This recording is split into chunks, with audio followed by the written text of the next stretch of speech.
ओम शांति। ओम शांति। ओम शांति। अच्छा, एक बात बताइए, अंधेरे कमरे में चल घुसते हैं तो सारा कमरा आपका देखा हुआ है, सब चीज़ पता है कौन चीज़ कहाँ पर है, लेकिन अंधेरा है तो बहुत चीज़ें गिरा कर हम आ जाते हैं वापस, है ना। जबकि रोज़ रोज़ उस कमरे में जा रहे थे लेकिन आँख से देख नहीं पा रहे, तो मिस्टेक हो रहा है ना। आज बाबा कह रहा है सदा जागती ज्योति शिव बाबा अपने चैतन्य दीपकों के प्रति बोले। बाप दादा अपने ब्राह्मण कुल दीपकों से मिलने के लिए आए हैं, चैतन्य दीपकों की माला को देख रहे हैं, है ना। दीपक क्यों बोला हम लोगों को? पहले दीपक नहीं थे क्या? लेकिन दीपक हैं ये पता भी नहीं था और अंधेरे कमरे में भटक रहे थे, है ना। ज्ञान की रोशनी नहीं थी और नहीं रोशनी रहने के कारण आज भी आप देखते हैं, आज भी बीच बीच में हम उस अंधेरे कमरे में चले जाते हैं ना। बाबा का ज्ञान मिल गया, जागती ज्योत हो गए, समझ में आ गया कि ये चीज़ नहीं करना चाहिए, लेकिन फिर भी कभी कभी अंधेरे में चले जाते हैं और फिर बहुत चीज़ गिरा कर वापस लौटते हैं। फिर सोचते क्यों हम अंधेरे में गए थे, लाइट जला लेते, कुछ प्रकाश के लिए ले लेते, कितना चीज़ हम गिरा कर चले आए। करेंगे ना, स्थूल में यही चीज़ करेंगे कि नहीं अब ऐसे नहीं जाएंगे, नहीं तो बहुत चीज़ खराब कर देते हैं। लेकिन अपनी ये आत्मा जो जागती ज्योत है, केवल याद में रहना है कि मैं हूँ कौन, मेरी पहचान क्या है, हम वही भूल जाते हैं। और वही भूल जाते हैं और उस लड़ाई किसी से हुआ, किसी के का बात दुख लगा, देवभान और क्या है, अंधेरा ही तो है, वही अंधेरा है। क्योंकि मैं जागती ज्योत हूँ, मैं दीपक हूँ, मैं प्रकाश हूँ, मैं रोशनी हूँ, सब भूल गए और अंधेरे कमरे में भटक रहे। तो स्थिति क्या हो गई? तो एक सेकंड में देखते हैं, एक छोटी सी बात, अभी यहाँ बैठे हैं ब्राह्मण बच्चे, लेकिन बात करने के तरीके में अपने टोन को चेक कीजिएगा, किस अंदाज में हम लोग बात करते हैं। ब्राह्मण बच्चे ऐसे बात करते हैं क्या? और ऐसा नहीं है कि हम आप लोगों के बारे में बोल रहे हैं, अभी हम सब बच्चों में कहीं ना कहीं बहुत संपूर्ण और संपन्न बन जाते तो यहाँ क्या कर रहे होते हम, है ना। तो टोन, किस टोन में हम बात कर रहे हैं बहुत मायने रखता है। हम केवल सोचते हैं हम सही बात कर रहे हैं, लेकिन उस सही में, उस सत्य बोलने में बाबा कड़वा कभी नहीं बोला। बाबा ऐसा कड़वा सत्य कभी नहीं बोला जो दुख दे। क्यों बोला मीठे बच्चे? क्या झूठ बोल रहा था? झूठ बोल रहा था क्या वो? झूठ तो नहीं बोल रहा था। मीठे बच्चे, वो देखा था जब वो बना कर भेजा था तो मीठे ही थे। अभी हमारे अंदर ऊपरी जो मैल पड़ गया, उस मैल के कारण, वो गलत संस्कार के कारण अभी हम कड़वे हो गए, तीखे हो गए। लेकिन वो जब भेजा था तो परफेक्ट बनाकर भेजा था और उसी परफेक्ट को वो फिर से तैयार कर रहा है। तो वो वही बोलता है, वो बीच के समय में ना वो था ना देखने आया था, उसको फिर वही बच्चे चाहिए, है ना। तो बाबा चैतन्य दीपकों की माला को देख रहे हैं। हर एक दीपक विश्व को रोशन करने वाले चैतन्य दीपक हैं, क्योंकि यही रोशनी नहीं मिलने के कारण सब एक दूसरे से लड़ रहे हैं, एक दूसरे को नीचे दिखाने की फिराक में रहते हैं। हर कोई, चाहे एक कमरे से लेकर, एक घर परिवार से, छोटे से परिवार से लेकर पूरे विश्व में, आप पूरे समाज से लेकर पूरे विश्व में चले जाइए, हर कोई बस यही कर रहा है, क्योंकि सब अंधेरे कमरे में टकरा रहे हैं और बहुत चीज़ों को बर्बाद कर रहे हैं। और फिर भी समझ नहीं आ रहा कि हम अंधेरे में भटक रहे हैं, मान ही नहीं रहे। क्या हम पहले मान रहे थे क्या? जब ज्ञान नहीं था तो कहते थे मेरे से अच्छा तो कोई है ही नहीं, हम तो दुनिया का सबसे अच्छा इंसान है। ज्ञान मिला तो समझ में एक एक चीज़ आज याद आता है और आंख से आंसू आ जाता है कि बाबा किसी को भी किसी कैसे बोल देते थे तुरंत, और एकदम लगता था कि अच्छा सही तो बोले, गलत कहाँ बोले, करते थे ना। या घर परिवार में एक दूसरे के साथ, अभी एक छोटा सा मामला था, एक छोटा सा मामला है ना, यहीं पर दो स्टूडेंट लड़ गए, पढ़ाई होता है, यहीं दो स्टूडेंट लड़ गए, ठीक ना, लड़की थी दोनों। कुछ ऐसा एक बोली दूसरे के बारे में जो वो की नहीं थी, और बाहर बाहर में मैसेज के द्वारा बहुत ज़्यादा मामला बिगड़ गया, इतना बिगड़ गया। अच्छा एक बात बताइए, इसमें कोई एक गलत है कि नहीं है? शुरुआत तो कहीं से हुआ, कोई एक तो बिल्कुल गलत है, और उस गलती में दूसरा भी, क्योंकि ईगो हर्ट हो गया किसी का, वो भी इतना ज़्यादा मतलब हाइपर हो गई कि इतना मैसेज कर दी ना कि मामला एकदम बहुत आगे बढ़ गया। कुछ लोग इसके लिए बैठना पड़ा लोगों को, है ना, गणमान्य लोगों को बैठना पड़ा मसला सुलझाने के लिए। हमको समझ में नहीं आया कि एक पीजी कर रही है, एक ऑलरेडी ग्रेजुएशन करके बैठी हुई है, तो ये सिचुएशन क्यों आ रहा है? पढ़े लिखे तो अच्छे खासे हैं, लेकिन रोशनी नहीं, अंधेरे कमरे में भटक रहे। केवल आप ग्रेजुएशन किए हुए हैं या एमए बीए कर रहे हैं तो उससे क्या हो जाएगा? दोनों हम बात किए और दोनों से बात की, और दोनों को बात करने का टोन में हमको समझ में आया कि कोई मैच्योरिटी नाम का चीज़ ही नहीं। हम कहाँ गलत है, मेरे से कहाँ मिस्टेक हुआ, केवल चेक करेंगे बैठ के, चेकिंग नहीं हो जाएगा क्या? और तुरंत 1 मिनट में चेकिंग हो गया, तुरंत हम बोले कि इसमें कौन गलत है और कौन सही है, क्योंकि पूरा मामला साफ है कि कहाँ से मिस्टेक हुआ। एक ने मिस्टेक किया और दूसरे ने और बम्पर मिस्टेक कर दिया। तो यही एक, ऐसा नहीं कि 2 स्टूडेंट के बीच में, यही तो हो रहा है हर जगह यही हो रहा है। मेरे बारे में कोई कैसे बोल देगा? मेरे बारे में कोई ऐसा कैसे सोच लेगा? देह का भान। रोशनी जब यहाँ से जागृत है, किसी का बात का आपको तकलीफ नहीं लगेगा। कितना बाबा ड्रामा को कितना एक्यूरेट समझा दिया है कि बच्चे, तुमने कभी किसी को बॉल मार कर और फिर तुम शरीर छोड़ दिए, केवल शरीर रूपी ड्रेस बदला है, आत्मा वही है। बॉल वापस आकर तुमको टच करेगी ना? तुमने जो प्रकृति में भेजा था वो प्रकृति वापस करेगी कि नहीं करेगी? और जब वापस करती है तो बाबा कहता है बच्चे सब कुछ सहन करके सबको आराम से चुकतू करो, क्योंकि सब ये हिसाब किताब है। ये ज्ञान का रोशनी मिलने से जीवन आसान हो गया ना, नहीं तो घंटों तो क्या कई दिनों तक परेशान रहते थे कि ये हमको ऐसे कैसे बोल दिया, क्योंकि बुझी हुई ज्योति थी ही नहीं, इतना डीम लाइट। और आज भी क्यों ऐसा स्थिति है कि ब्राह्मण आत्माएं, जब एक आप ही लोग का, आप लोग गलत थॉट मत क्रिएट कीजिएगा अपने बारे में, हम ब्राह्मण आत्माओं में भी देख रहे हैं कि तुरंत रिएक्ट, और उसके बाद तैस में आना, आवेश में आना, जोर से बोलना और सच बोलना कि हम सच बोल रहे हैं। सच अपने आप में सिद्ध है। सत्य को सिद्ध करने के लिए चिल्लाने का जरूरत कभी नहीं पड़ता। जहाँ जिस समय हमारी मधुरता वाणी से चली जाती है, हम सत्य नहीं है। जिस समय हमारी वाणी मर्यादा पार कर देती है, हम सत्य नहीं है। ये हर चीज हम सोए हुए कर रहे हैं, अंधेरे कमरे में कर रहे हैं। जो भी कर रहे हैं अंधेरे कमरे में है। उस समय हमारे पास रोशनी नहीं। रोशनी हो और हमसे गलत होगा क्या? आप खुद सोचिए कि इस कमरे में सब कुछ आप देख रहे हैं, रोशनी है, यहाँ आपसे कुछ गिर जाएगा क्या? हर एक चीज आपको दिखाई दे रहा है। अभी आपको बोला जाए कि फलाना तस्वीर उठा कर ले आइए, आप आराम से ले आएंगे। फलाना मोबाइल ले आइए, आप कुछ गिराएंगे क्या? आप फटाफट ये काम कर लेंगे, क्योंकि रोशनी है। तो इसी तरह वो जो ज्ञान का रोशनी है, तो हमको कभी भी किसी से कोई बात के लिए प्रतिशोध की भावना या मान अपमान की फीलिंग नहीं आएगी। ये फीलिंग आने का मतलब भी क्या है कि हम अंधेरे कमरे में, तो हम हमेशा ये जागती ज्योत रहें तो कभी ये परेशानी नहीं आएगी। इसलिए बाबा जगानी है, हम तो हैं ही। आत्मा तो कभी खत्म नहीं होती। आत्मा की लाइट, उसके बारे में जानकारी खत्म हो जाता है, हम वो भूल जाते हैं कि मैं हूं ही आत्मा, यही हम भूल जाते हैं। तो हम पूरे विश्व को रोशनी देने वाले हैं, और आज भी हम अपने अंधेरे कमरे में भटके। हम किसी को रोशनी क्या देंगे अगर हम खुद अंधेरे में भटक रहे हैं? ऐसी रोशनी बने कि दूसरों के लिए भी रास्ता दिखा पाए। खुद तो रास्ता देखे, दूसरों को भी रास्ता दिखा पाए। तो सर्व दीपकों का संबंध एक जागती ज्योति से है। हर दीपक की रोशनी से विश्व का अंधकार मिटता हुआ रोशनी की झलक आ रही है। देखते हैं ब्रह्मा कुमारी के, एक किसी को दुख नहीं देना।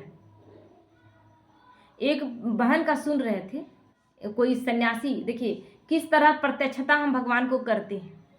एक बहन जा रही थी, ट्रेन में सफ़र कर रही थी, और बगल उसी बोगी में बैठे हुए थे एक सन्यासी, बहुत ऊंचे पद पर है, सन्यासी हैं। वो अपने सन्यासियों के पद में ऊंचे हैं बहुत, तो वो भी बैठे हुए थे। और एक आदमी जो बहुत मतलब इस लौकिक जीवन में अच्छे पोस्ट पर था और सिगरेट बार बार फूंक रहा था, और सिगरेट के धुएं से हम लोग अभी भी तुरंत परेशान होंगे, और ज्ञान में चलने के बाद भी हम लोग 10 बात बोलेंगे कि कैसे सिगरेट पीता है, पूरा एकदम धुआं कर दिया, कितना गंदा चीज़ है। मतलब हम लोग को लगेगा हम लोग ज्ञान का बात कर रहे हैं, लेकिन उस ज्ञान में आवेश आ गया यानी अंधकार में हम खुद हैं, उसको रोशनी में नहीं ला सकते। क्रोध आ जाने का मतलब ही है कि उस समय आप अंधकार में, है ना। तो वो सन्यासी सोचा कि इस बहन को तो दिक्कत हो रहा होगा, लेकिन वो बहन कुछ नहीं बोली, केवल ज्ञान का बात उस भाई से कि वो भाई को अच्छा लगा, है ना, बहुत अच्छा लगा ज्ञान। जो सिगरेट पी रहा था उसको बहुत अच्छा लगा, अच्छे पोस्ट में था। बोला कि मुझे आपका ज्ञान बहुत अच्छा लगा, और इस ज्ञान के लिए मतलब हम कुछ सहयोग देना चाहते हैं, धन का। कितना दे बोलिए, है ना, जितना बोलिएगा उतना चेक में भर के दे देंगे। तो बोली कि हमको तो धन नहीं चाहिए। सोचिए, वो बोली हमको धन नहीं चाहिए भैया, अगर देना चाहते हैं तो बस एक चीज़ दे दीजिए। बोले क्या? बोले आज से आप सिगरेट छोड़ दीजिए। कैसे बाबा की प्रत्यक्षता होती, कितने साइलेंट तरीके से कैसे काम किया जाता है ना। आज तक हमें ये सब नहीं आया है करना। हम कहते हैं कि हम ज्ञान में चल रहे हैं, आज तक हमें नहीं करना है। जब हम आवेश में बोलते हैं, सत्य के लिए भी आवेश की क्या जरूरत। तो अभी भी केवल अपना चेकिंग कि कहाँ कहाँ मेरे से गलती हो रहा है। अब वो भाई जिसको लगा कि मान लीजिए कि कोई भी संस्था से हो, लोग तुरंत बोलेंगे हाँ इतना चेक भर दीजिए, उसको कुछ नहीं बोलिए, आप केवल सिगरेट छोड़ दीजिए। अब वो जो चेक भर लेती ना, तो वो भाई भले उस ज्ञान में कभी आता नहीं आता, या फिर आ भी जाता, लेकिन वहीं खत्म हो जाता कहानी। लेकिन अब ये कहानी खत्म नहीं होगा, वही आदमी जीवन भर के लिए धन दान करेगा और उसके बाद न जाने कितनी आत्माओं को जोड़ेगा। ऐसी होती है सेवा। तो हमें वो स्वरूप बनना है। तो हर दीपक की रोशनी से विश्व का अंधकार मिटता हुआ रोशनी की झलक आ रही है। हर दीपक की किरणें फैलती हुई विश्व के ऊपर प्रकाश की छत्र छाया बनी हुई है। ऐसा सुंदर दृश्य बाप दादा दीपकों का देख रहे हैं। आप सभी भी सर्व दीपकों की मिली हुई रोशनी की छत्र छाया देख रहे हो, क्योंकि सब जागती ज्योत बन रहे हैं। कभी सोचते हैं पूरा अंधकार है, लेकिन एक लाइट केवल इसी रोड में छोड़ दीजिए, एक लाइट भी जलता है तो कितने दूर तक कवर करता है ना। अंधकार की शक्ति कितनी कम है। तो हम जितने जग रहे हैं ना, हम उतने से हम अंधकार को मिटा देंगे, इतनी ताकत है हम। तो लाइट माइट स्वरूप अनुभव कर रहे हो, स्वस्वरूप में भी स्थित और साथ साथ विश्व की सेवा भी कर रहे हो। तो इसी स्वरूप में स्थित रहो। कितना शक्तिशाली स्वरूप है कि मैं आत्मा रोशनी हूं, मैं प्रकाश हूं और बहुतों को अंधकार को मिटाने वाली हूं। विश्व की आत्माएं आप जागते हुए दीपकों की तरफ कितना स्नेह से देख रही हैं। वो अंधेरे में भटक रही हैं, हम में रोशनी देखती हैं, लेकिन अपने अंदर वो रोशनी पैदा करने की ताकत नहीं, अपने आप को उस स्वरूप में खड़ा करने की ताकत नहीं। वो हमारी रोशनी से चलेंगी, कुछ आत्माएं हमारी रोशनी से चलेंगी। तो हमें वैसा बनना होगा ना। अनुभव करते रहो कि जरा सी रोशनी के लिए भी कितनी आत्माएं अंधकार से भटकती हुई रोशनी के लिए तड़प रही हैं। सब तड़प रही हैं। कोई बीमार है तो तड़प रहा है। कल सेवा में हम लोग गए, बोले कि शिव चर्चा करके कुछ फायदा नहीं हुआ। कितना तड़प है लोगों में, कुछ नहीं होता है इन सब चीजों से। महाकुंभ में इतने लोग गए, इतने लोग मर गए, ये क्या है? भगवान इतना बुरा कर देता है, इतना हम लोग पूजा पाठ भी करते तो भी भगवान अच्छा नहीं करता है। भगवान क्या ऐसा कर रहे हैं? ये अंधेरे कमरे में ये लोग भटक रहे हैं, एक दूसरे से टकरा रहे हैं, और टकराहट में तुम मेरे से टकरा गए, तुम हमको चोट पहुंचाए, हम भी तुमको चोट पहुंचाएंगे। उसी अंधकार में एक दूसरे का नाक मुंह फोड़ रहे हैं और तकलीफ में पहुंचा रहे। आप खुद भी तकलीफ में हैं और दूसरों को भी तकलीफ पहुंचा रहे हैं। तो बाबा कहते कि वो तड़पती हुई आत्माएं नजर आती है तुम्हें? वो गुस्सा कर रही है, क्रोध कर रही है, हमें नहीं ज्ञान सुनना। हम ज्ञान सुनकर क्या करेंगे? हम तो इतना कुछ कर लिए, शिव चर्चा 8 साल किए, 10 साल किए, कोई 12 साल किए, कुछ नहीं हुआ हमारे जीवन में, कोई परिवर्तन नहीं हुआ। उन आत्माओं की तड़प देखिए, उस गुस्से में तड़प कितना है, उनके अंदर दर्द कितना है। प्राप्ति नहीं हुआ, और प्राप्ति नहीं हुआ तो ये समझ नहीं है कि इसमें भगवान दोषी नहीं है। कभी कभी उन लोगों से पूछिए जो ये सब करवाते हैं, उनसे पूछिए, सवाल कीजिए कि मेरे जीवन में परिवर्तन क्यों नहीं आया। बाबा यहाँ क्या कोई प्रलोभन दिखाया कि मैं तुम्हारे सारे दुख हर के तुम्हें एकदम, अगर बाबा ऐसा प्रलोभन दे दे और लोगों का होने लगे तो सब तो ब्रह्मा कुमारी में ही नजर आएंगे।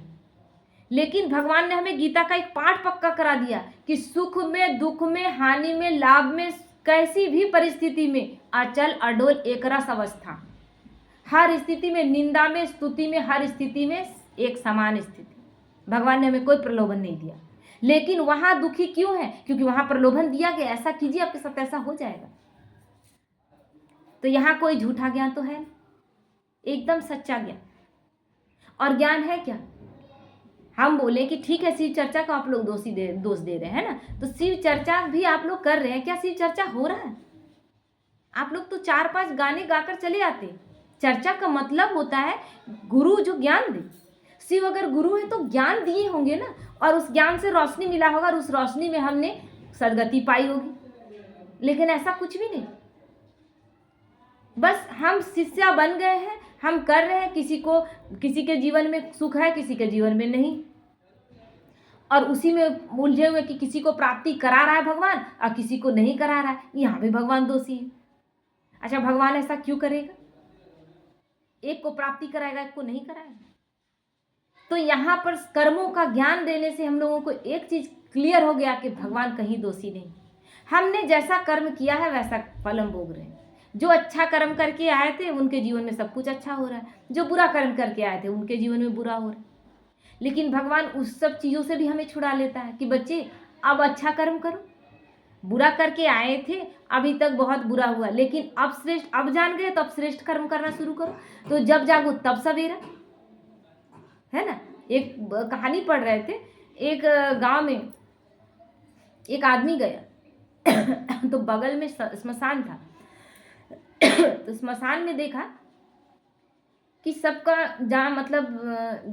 जहाँ समाधि लगा हुआ था, उस समाधि में जो लोग मरे हुए थे, उसका किसी का 5 वर्ष की आयु, किसी का 10 वर्ष की आयु, किसी का 15 वर्ष की आयु, इस तरह लिखा हुआ है। तो बोला ये गांव में तो इतनी जल्दी जल्दी लोग मर जाते, कितने लोगों की आयु इस तरह से लिखा हुआ है, यानी बहुत अल्प काल के लिए लोग जीते हैं, कोई 20 वर्ष, कोई 40 वर्ष भी, ऐसे भी इस तरह से मर जाते हैं। तो वहाँ गया तो बड़ा स्वागत हुआ, बहुत स्वागत हुआ उनका। और उसके बाद वो बोले कि अब हम जाएंगे। 2-3 दिन रहे और वो जो संत थे वो बोले कि अब हम जा रहे हैं। तो बोले कि आपको हम लोगों से कोई गलती हुआ, कर रही है, क्यों जा रहे हैं? बोले नहीं, यहाँ तो रहने के लिए हम नहीं आए हैं, अच्छा लगा आप लोगों के साथ, लेकिन यहाँ बहुत लोग कम जीते। बोले हम लोग में से कौन आपको कम लग रहा है उम्र का? कोई 60 वर्ष का है, कोई 70 वर्ष का, कोई 80 वर्ष का है। तो बोले लेकिन स्मशान में तो हम देखे कि सब कोई 5 वर्ष का लिखा हुआ है, किसी का 10 वर्ष लिखा हुआ है। तो सब हंसने लगे। बोले कि वो इसलिए लिखा है कि जीवन भर हम काम धंधा करते है ना, और जब समझ आता है कि ये सब कुछ किए लेकिन भगवान को याद नहीं किए, तो जिस समय जागते है ना, उसी समय भगवान की आराधना। तो जो जिस समय से आराधना शुरू करता है और उसकी मृत्यु तक वो डायरी में मेंटेन करता है कि आज इस समय से, इस साल के इस दिन से मैं शुरू कर रहा हूँ, आज से मैं हमेशा रोज भगवान का चिंतन, मंथन, ज्ञान लूँगा और भगवान को याद करूँगा। तो वो डायरी मेंटेन करता है, जितने वर्ष तक फिर जीता है वही उसका उम्र लिखा जाता है। बाकी जो जीवन जिया उसका कोई मूल्य नहीं, है ना। तो यहाँ भी जब जागो तब सवेरा। बुरा कर्म करके आए थे, लेकिन अब ज्ञान है, अब जीवन को सुधार लेना है, अब अपने कर्मों को सुधार लेना है। जब जागो तब सवेरा, उतना ही मेरा जीवन। मैंने भगवान को 6 साल से पहचाना है ना, 6 साल ही मेरा उम्र है, बस 6 साल मेरा उम्र है, क्योंकि उससे पहले तो जीवन था ही नहीं। भगवान मिला तब तो जीवन है क्या ये पता चला। तो बाबा कहते हैं अगर आप दीपकों की रोशनी टिमटिमाती रहेगी, अभी अभी जगी, अभी अभी बुझी, तो भटकी हुई आत्माओं का क्या हाल होगा। अब ब्राह्मण बच्चों की कभी देखते हैं कोई बल्ब कभी बुझता है, कभी उससे रोशनी मिलता है किसी को। तो अगर हम ऐसे रहेंगे तो वो आत्माएं जिन्होंने भगवान को पहचाना भी नहीं, वो तो बड़े अंधकार में भटक रही, उनका क्या होगा। तो हमारी रिस्पॉन्सिबिलिटी बहुत बड़ी है, बहुत बड़ी है। इसलिए गौर से सुने, हमेशा मुरली गौर से सुने और अपने आप का परिवर्तन हर दिन एक एक दिन करते जाए कि मेरे में और कितना इम्प्रूवमेंट हुआ है ना। इन माता को एक चीज़ जान लीजिए, उनका काम उनकी आंखों में नींद लाता है, लेकिन उनका इम्प्रूवमेंट हम लोग देखते जा रहे हैं, है ना। जब आई थी इनके आंखों में केवल आंसू ही आंसू रहता था, एक ही बात बस बोलते रहती थी और बस लगता था ये भी कब बदलेंगे। आज इनका देखिए बहुत बदलाव आया। अच्छा, इतना समझदार है कि किसी के बारे में इतना अच्छा से राय रखती हैं कि हम लोग को आश्चर्य लगता है। इसलिए बदलाव हो रहा है और इस बदलाव को हम कहेंगे ये बड़ा शुभ बदलाव है, इसको बदलाव को होने दीजिए, है ना, दिन ब दिन, और इसको बढ़ाइए। तो जैसे यहाँ भी अंधकार हो जाता है तो सबकी इच्छा होती है कि अभी रोशनी होता है ना। अभी इस कमरे का लाइट चला जाएगा तुरंत लगेगा क्यों चला गया। लेकिन जब यहाँ से क्या नहीं लगता है, जब हम किसी से गुस्से में हैं, उस समय हम अंधकार में हैं, क्या नहीं लगता कि हमको शांति में रहना है, हमको प्रकाश में रहना है। हम प्रकाश हैं ही, केवल अपने आप को भूल जाते हैं। तो सबकी इच्छा होती है। जगती हुई लाइट कौन है जो नहीं पसंद करेंगे, जागी हुई ज्योत को कौन पसंद नहीं करेगा, लाइट जल रही है कौन पसंद नहीं करेगा। कोई ऐसा है, विरला ही ऐसा कोई होगा। और कब पसंद करते हैं कि अंधेरा हो जाए, जब सो जाते हैं, उस समय लाइट का प्रकाश जरूरत नहीं पड़ता है ना। तो क्या हम सो रहे हैं, सो ही तो रहे अंधकार में। अब उठे जागे उस अज्ञान नींद से। तो ऐसे आप हर जगे हुए दीपक के ऊपर विश्व के अंधकार मिटाने की जिम्मेवारी है। इतनी बड़ी जिम्मेवारी अनुभव करते हो, कितनी बड़ी जिम्मेवारी भगवान ने हमें दी है, क्या ये ध्यान रहता है। केवल हम थोड़ी देर के लिए डिस्टर्ब हैं, पूरे वातावरण को हम डिस्टर्ब कर रहे हैं, और उस वातावरण में रहने वाली प्रत्येक आत्मा तक मेरा वाइब्रेशन जा रहा है। तो कितने लोगों को हम दुखी करने के निमित्त बन रहे हैं ना। इसीलिए हर वक्त मैं जागती ज्योत हूँ, हर वक्त मैं आनंद में हूँ, ताकि मेरा वाइब्रेशन लोगों को चेंज कर दे। ये स्थिति हमारी होनी चाहिए। ठीक है, ओम शांति।